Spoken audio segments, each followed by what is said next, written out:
মাথা নত করা আমরা মুসলমান পারবো না। তোমাদের জীবন যদি মত না আচ্ছা তোমরা এক একজন জীবন নিয়ে তোমরা পালাই দিতে তোমাদের জীবন বাঁচাও, কিন্তু আমি হুসাইন শহীদ হব কিন্তু নিজেদের কাছে কখনো মাথা নত করবো না। বলেন সুবহানাল্লাহ। এবার কিছুক্ষণ পর বাতি ধরাইলেন, দেখেন একজন মানুষ জানে না, সব এক বাক্য বলেছিল হুসাইন আমরা তো আপনার বন্ধু, আমরা আপনাদের সাথী, আমরা তো মুসলিম, আমরা সংখ্যা কম হতে পারি, আজকে পুরাদের নদীর ভিতরে কারবালার স্থানের ভিতরে আমরা জীবন দিব রক্ত দিব, কিন্তু আপনার বীজ না হয়ে আমরা কখনো ফিরে যাব না। বলেন সুবহানাল্লাহ। আজকে ফিরে যাই মানুষ জীবন বলা বলবো কাফেরের বয়ে চলে আসছে, জীবন বলা কি মানুষের বলবে কাফেরের বয়ে চলে আসছে, জালেমের বয়ে চলে আসছে, জীবন বলা মানুষ আমাদেরকে উপহাস করবে, আমরা মুসলিম, আমরা জালেমের কাছে কখনো মাথা নত করি না। বলেন সুবহানাল্লাহ।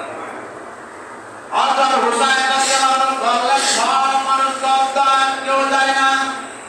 কঠিন যুদ্ধ শুরু হয়ে গেছে, একে একে সবাই শহীদ হয়ে গেছে, লম্বা ইতিহাস আপনারা ভালো জানেন।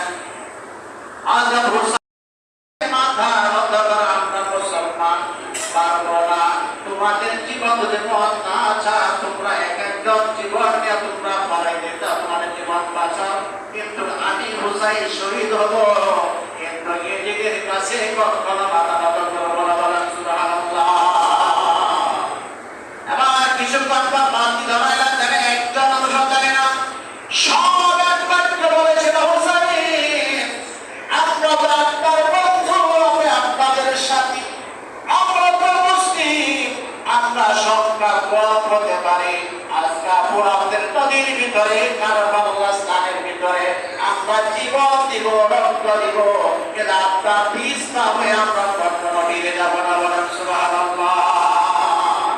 আজকে ফিরে যাই মানুষ জীবন বলা বলবো কাফেরের বয়ে চলে আসছে, জীবন বলা কি মানুষের বলবে কাফেরের বয়ে চলে আসছে, জালেমের বয়ে চলে আসছে, জীবন বলা মানুষ আমাদেরকে উপহাস করবে, আমরা মুসলিম, আমরা জালেমের কাছে কখনো মাথা নত করি না। বলেন সুবহানাল্লাহ।